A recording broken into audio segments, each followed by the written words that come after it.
Hey everyone, and welcome to a deep dive into one of the internet's weird yet most fascinating gaming niches, Countryball games. Now, if you've ever stumbled across these little sphere-shaped characters and dismissed them as just another meme, you are about to have your mind blown. You're looking at a massive, multi-layered world filled with history, satire, and surprisingly complex strategy. So grab your snacks, get comfortable, and let's explore the secret history of Countryball games. Our journey begins with the first unique fact about this genre, its completely accidental and culturally specific origin. Countryball games didn't start in a game studio. They began as Palenball, a web and meme that exploded onto the German image board Crouchen way back in 2009.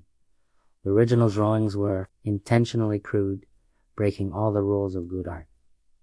This leads us to a fundamental detail. The sphere characters are traditionally drawn without a perfect circle tool, which is a nod to their amateur grassroots beginnings. They have no arms or legs, and their entire identity is wrapped up in their nation's flag, with all their emotions conveyed through simple eye movements. And here is a classic piece of lore, the rule that Poland must always be drawn with its red stripe on top, even though the actual flag has white on top, is a foundational piece of satirical commentary that often bleeds into the games themselves. It's a joke that became a rule, that became a feature. So how did this simple meme leap into the world of interactive gaming? That's our second major point. Most gaming genres evolve from established templates, right? Shooters build on shooters, RPGs build on RPGs. But Countryball games had to figure out how to turn a static, satirical comic into a dynamic, strategic experience. This challenge led to an incredible diversity in games. You'll find everything from grand strategy titles, where your little sphere represents the entire military and economic might of a nation, almost like a simplified historical simulator, to full-blown role-playing games where your ball is just a vehicle for exploring history and engaging in a hilarious dialogue. This visual simplicity is a deliberate choice. It forces developers to ditch fancy graphics and focus entirely on what matters: deep geopolitical mechanics and compelling storytelling. It is a testament to the idea that you don't need photorealistic graphics to create an immersive world. Now for our third fact, and this one is crucial: the delicate dance between humor and historical accuracy. Unlike traditional historical strategy games that often take themselves very seriously, Countryball titles have to walk a tightrope. They need to be funny enough to appeal to the meme culture they came from, but also structured enough to offer satisfying strategic depth. The result is this amazing blend of absurdity and intelligence. You might find yourself managing highly detailed technology trees and complex diplomatic systems,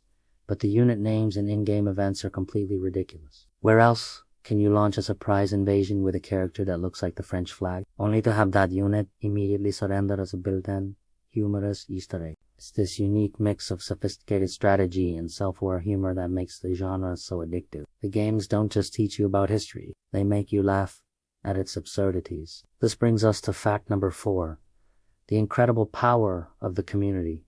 The community isn't just a passive audience, it's the lifeblood that fuels the genre's longevity. Since many Countryball games start as independent or fan-made projects, the community plays a direct and often very vocal role in their development. If a game messes up a historical detail or misses an important cultural joke, you can bet the global community of fans, many of whom are passionate historians and geopolitics buffs themselves, will call it out immediately. This creates a powerful feedback loop. It ensures a constant evolution of the games and a high degree of niche accuracy that you just don't see in mainstream titles. You will often find extensive fan-made mods and custom scenarios that are even more detailed and expansive than the original base game. The community doesn't just play the game, they build it. Finally, our fifth and final secret is about how these games represent conflict. Since the characters are just simple spheres, you don't get gritty, realistic battle scenes. Instead, combat and diplomacy are often handled through abstract,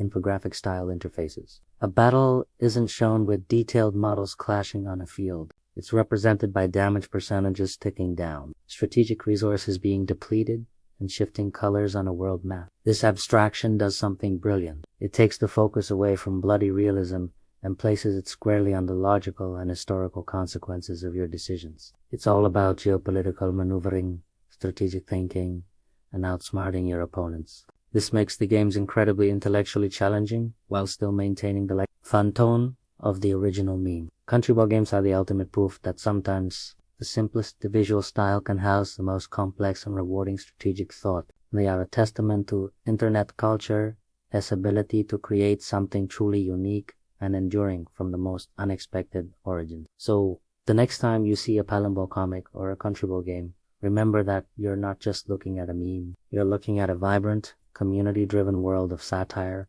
history, and deep strategy. It's a genre born from a joke that grew into a global phenomenon. Thanks for watching, and if you enjoyed this deep dive, make sure to hit that like button, subscribe, and let me know in the comments what other weird internet histories you'd like me to explore next. See you in the next video.